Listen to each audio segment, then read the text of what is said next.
নমস্কার বন্ধুরা, গীতা মমস ম্যাজিকের কিচেনে আপনাদের স্বাগত জানাই। আজ আপনাদের জন্য নিয়ে চলে এসেছি কাতলা মাছের পেটি। আর এখানে কাতলা মাছের পেটি মশলা দিয়ে কীরকমভাবে রান্না করি দেখুন। আর এই রান্নাটা গরম ভাতে খুব ভালো লাগে খেতে। আপনারা খেয়ে দেখবেন, খুব ভালো লাগবে। রান্না করে অবশ্যই দেখবেন। প্রথমে দেব কয়েকটা কাতলা মাছের পেটি নিয়েছি। প্রথমে দেব লবণ পরিমাণ মতো,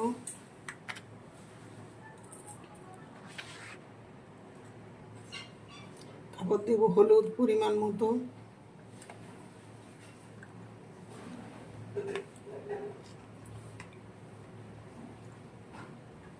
দেব জিরের গুঁড়ো,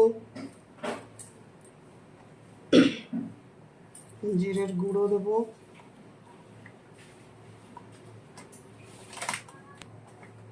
আর দেব গোলমরিচের গুঁড়ো,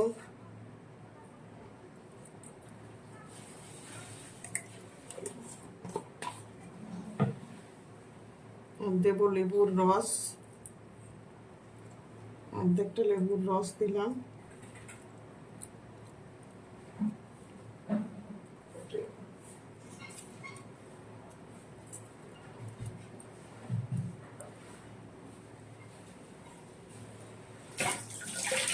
অবশ্যই দেব আদা রসুন আর কাঁচা লঙ্কার পেস্ট। খুব মিহি করে বাটার দরকার নেই, হালকা এরকম বাটলেই হবে খচখচে।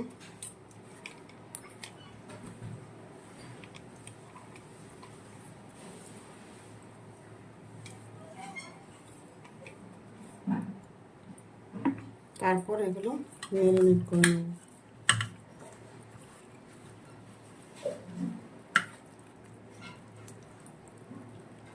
ম্যারিনেট করে রাখারও প্রয়োজন নেই, খুব তাড়াতাড়ি রান্না দেখাই আমি আপনাদের।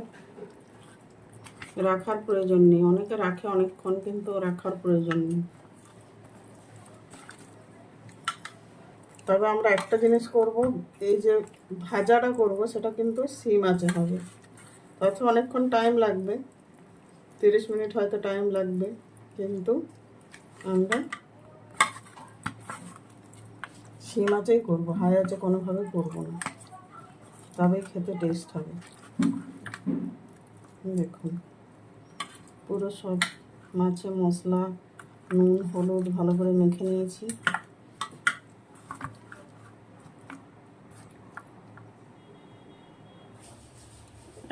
একটা ফ্রাইং প্যান বসিয়ে দিয়েছি, তারপর এখানে নিয়ে নিয়েছি সরষের তেল।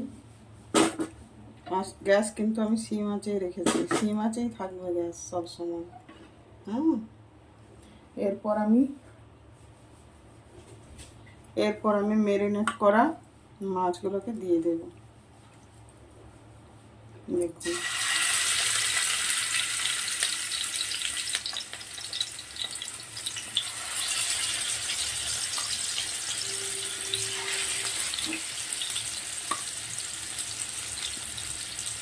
দেখুন এতে মাছটা আমি এরকমভাবে দিয়ে দেবো।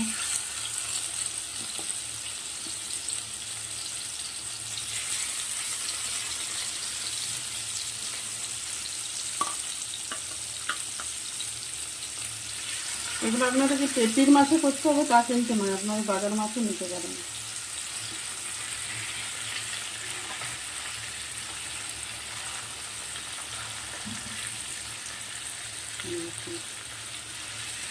এটা সিম আঁচে হবে তো অনেকক্ষণ টাইম লাগবে, এই জন্য সবগুলো দিয়ে দিলাম। এরপর যে মশলাটা একটু ছিল সেটা উপর থেকে একটু একটু দিয়ে দিলাম। আগের থেকে আপনাদের তেল মাখানোর কোনো দরকার নেই।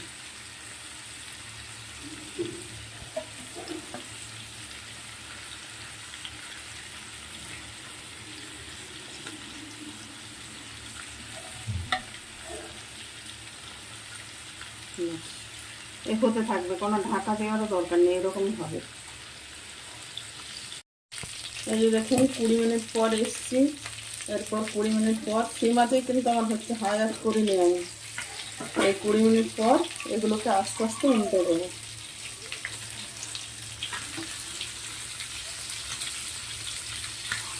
এরকম মাছ নরমই থাকবে, কিন্তু এরকমভাবে আপনাদেরকে উল্টাতে হবে।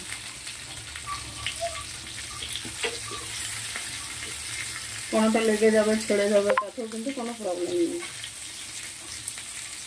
এরকমভাবে হবে।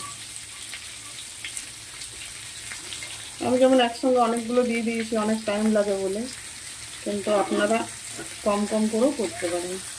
কিন্তু মাছ দেখুন আমার সেদ্ধ হয়ে গেছে, দেখেছেন ছেড়ে যাচ্ছে এবং মাছ সেদ্ধ কিন্তু হয়ে গেছে। এই যে দেখুন পুরো ছেড়ে যাচ্ছে।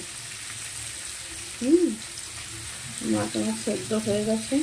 এবার শুধু এই পিঠটা হালকা হালকা করে ভেজে নেবো এরকমভাবে। দেখুন দেখুন বন্ধুরা, 30 মিনিট পর ফিরে এসেছি আর এরকম আমার ভাজা হয়েছে।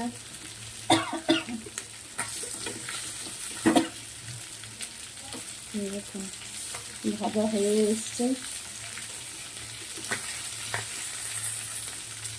এগুলো কিন্তু এরকম ছেড়ে ছেড়েই যাবে, আপনারা ভয় পাবেন না এরকম ছেড়ে যাচ্ছে বলে। মাছটা এত নরম হয়ে গেছে যে এরকম ছেড়ে ছেড়েই যাবে, আর এরকম হালকা হালকা পোড়া পোড়া হবে মশলাটা, খেতে টেস্ট হবে। পুরো সেদ্ধ হয়ে গেছে, আমি এখন চাইলে এখনই নামিয়ে নিতে পারি, পরিবেশন করতে পারি, কিন্তু আরেকটু 5 মিনিটের মতো হোক, তারপরে নামিয়ে নেব। ঠিক দেখুন এগুলো আমি এরকমভাবে ভেজে নামিয়ে নিয়েছি, আর কি সুন্দর হয়েছে দেখতে। হয়তো আপনাদের এরকম লাগছে পোড়া পোড়া, কিন্তু এগুলো খেতে খুব টেস্ট হয়। আপনারা এরকমভাবে অবশ্যই একদিন ভেজে খেয়ে দেখবেন।